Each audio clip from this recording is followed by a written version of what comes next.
Horses in East Asian warfare are inextricably linked with the strategic and tactical evolution of armed conflict. A warrior on horseback, a horse-drawn chariot, changed the balance of power between civilizations. When people with horses clashed with those without, horses provided a huge advantage. When both sides had horses, battles turned on the strength and strategy of the mounted horsemen, or cavalry. Military tactics were refined in terms of the use of horses. As in most cultures, a war horse in East Asia was trained to be controlled with limited use of reins, responding primarily to the rider's legs and weight. Horses were significant factors in the Han-Hun Wars and Wuhu incursions against past kingdoms of China, and the Mongol conquest of much of Eurasia and into Europe, and they played a part in military conflicts on a smaller, more localized scale. Horse warfare in national contexts. Burmese horses are somewhat smaller than the Chinese breed, but they are more adept at jumping. Attempts were made during the British Raj to breed Burmese horses with Arabian stock,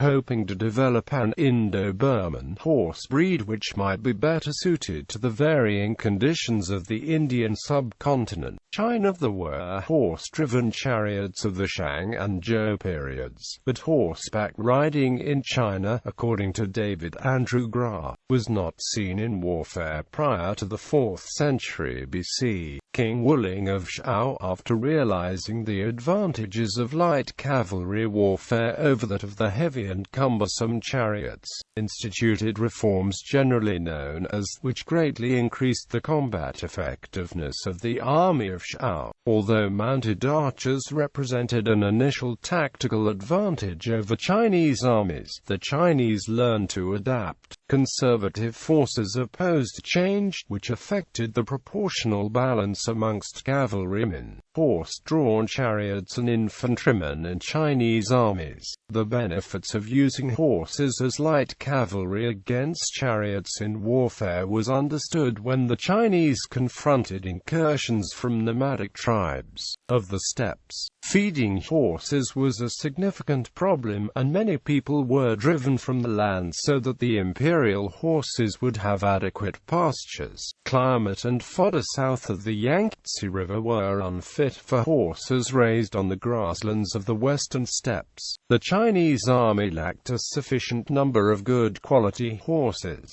Importation was the only remedy, but the only potential suppliers were the steppe nomads. The strategic factor considered most essential in warfare was controlled exclusively by the merchant traders of the most likely enemies. The Chinese used chariots for horse-based warfare until light cavalry forces became common during the Warring States era, and speedy cavalry accounted in part for the success of the Qin dynasty. The Chinese war horses were cultivated from the vast herds roaming free on the grassy plains of northeastern China and the Mongolian plateau. The hardy Central Asian horses were generally short-legged with barrel chests. Speed was not anticipated from this configuration, but strength and endurance are characteristic features. During the Han Dynasty, records tell of a Chinese expedition to Fergana and the superior horses which were acquired. The horses were acquired for military use and for breeding. Horses are the foundation of military power, the great resources of the state, but, should this falter, the state will fall. Ma Yuan, a Han general and horse expert.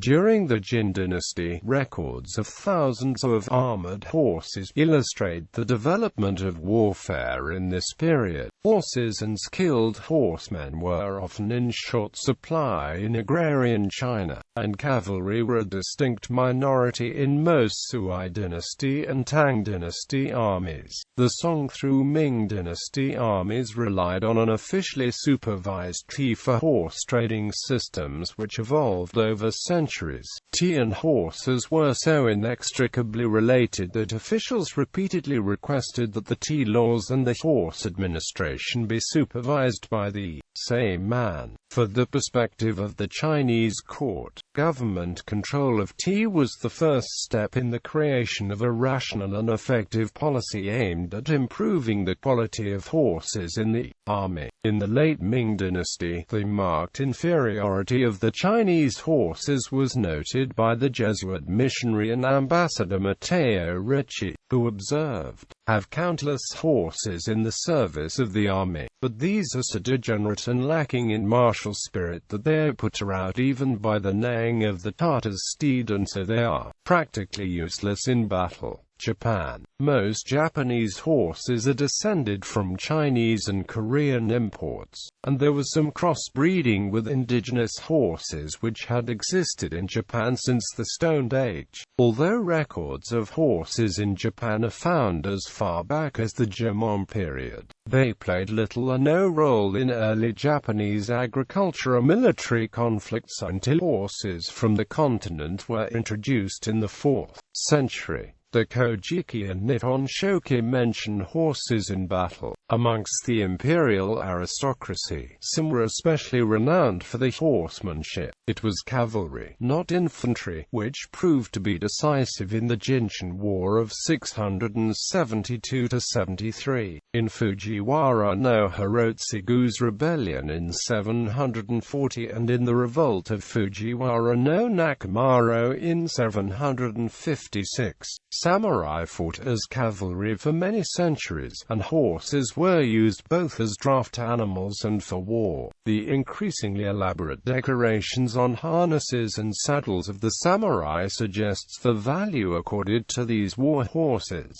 The samurai were particularly skilled in the art of using archery from horseback. They used methods of training such as Yubusame, which originated in 530 AD and reached its peak under Minamoto Yoritomo in the Kamakura period. The conventions of warfare in Japan switched from an emphasis on mounted bowmen to mounted spearmen during the Sengoku period. Amongst the samurai, Tokugawa Ieyasu was known as an excellent horseman, which forms the foundation of an anecdote about the shogun's character. One day he and his troops had to cross a very narrow bridge over a raging river. All were wondering how he would ride over this dangerous bridge. Ieyasu dismounted, led the horse over the bridge to the other side, and then he remounted his steed. At Nikko, the burial place of the horse ridden by Ieyasu Tokugawa in the Battle of Sekigahara is marked with an inscribed stone. In pre-Meiji Japan, horses were only considered in a context of warfare and transportation of cargo. As a general rule, non-samurai and women did not ride in a saddle, as this was reserved for samurai warriors. However, Tomo Gozen was an exception to the general rule. The appearance of women and non-samurai on horseback in Meiji period prints represented an innovative development. Since 1958, a statue of a horse at Yasukuni Shrine has acknowledged the equine contributions in Japanese military actions, and opened, full bottles of water are often left at the statues.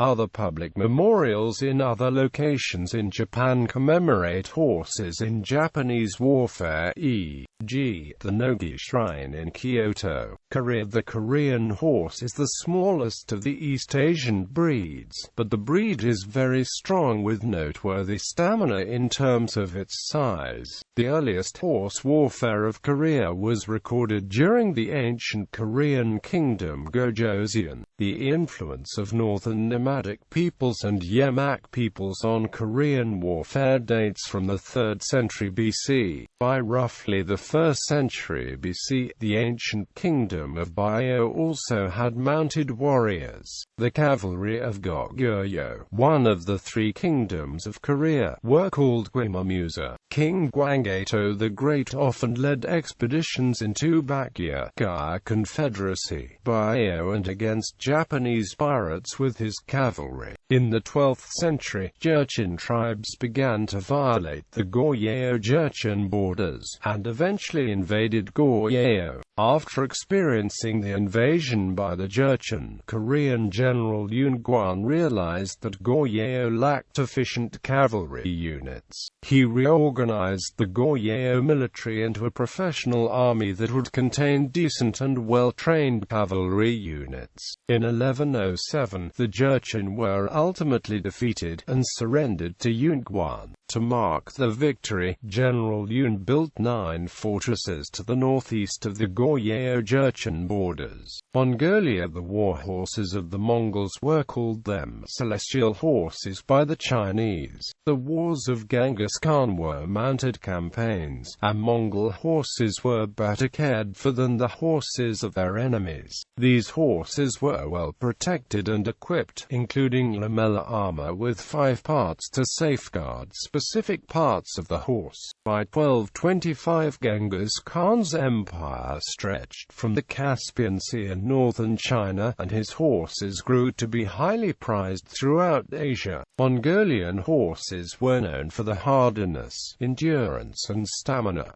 Descendants of Genghis Khan's horses remain in great number in Mongolia. The limited pasture lands in Eastern Europe affected the westward movement of Mongolian mounted forces. During World War II, many Mongolian horses were sent to the Soviet Union. Vietnam. Although the legend of Than Jom, dating to as far back as the Van Lang era, mentions war horses, written versions of this legend date only to the 12th and 13th centuries. Thus it cannot serve as reliable source for early mounted warfare in Vietnam. The earliest physical evidences of domestic horses has been found in bronze figurines excavated from Han and Tang dynasty burials from the 2nd to the 10th centuries, when Annam was under Chinese rule. Following the end of Chinese domination, the native dynasties of Vietnam continued to employ mounted archery to counter Chinese and Kampa cavalry. The need to create a non-regular but well-trained and equipped combat force urged the Lai dynasty to open Xa Thin in the capital in 1070, which members of the nobility were expected to attend and train diligently in the art of mounted archery. During the reign of La Tham Tong, among 66 Tai of household guard, there were 7 Tai of crossbowmen, arbalestiers and mounted archers. Tai is a unit of 100 troops.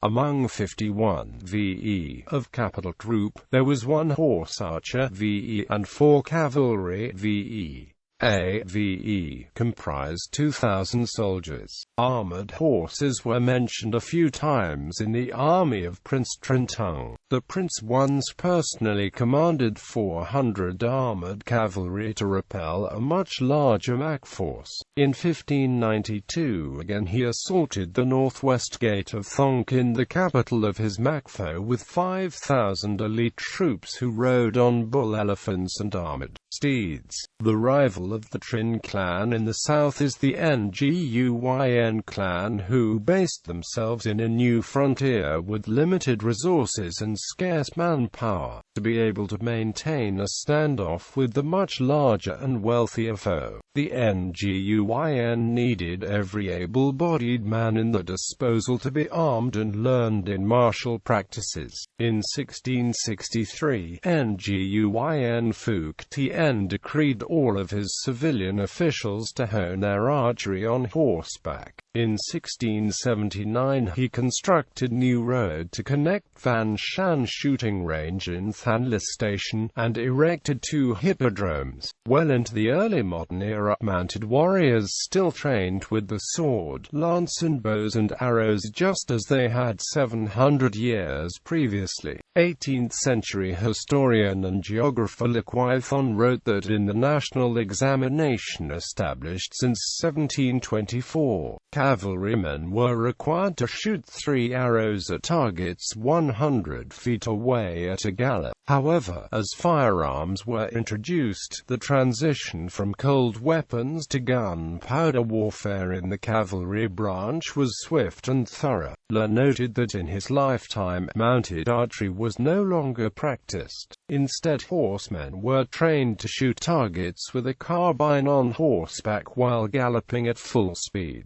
It is not known why the cavalry branch was uninterested in taking up firearms sooner, even though guns and rifles had been a common scene in infantry and marine divisions since the late 16th century. Perhaps shooting on horseback was only made possible by the advent of flintlock mechanism in the 18th century. In the 19th century, cavalry was relegated to the status of ceremonial troops and messengers. Mounted warfare was almost absent in all conflicts from wars with Cambodia and Siam to French invasions.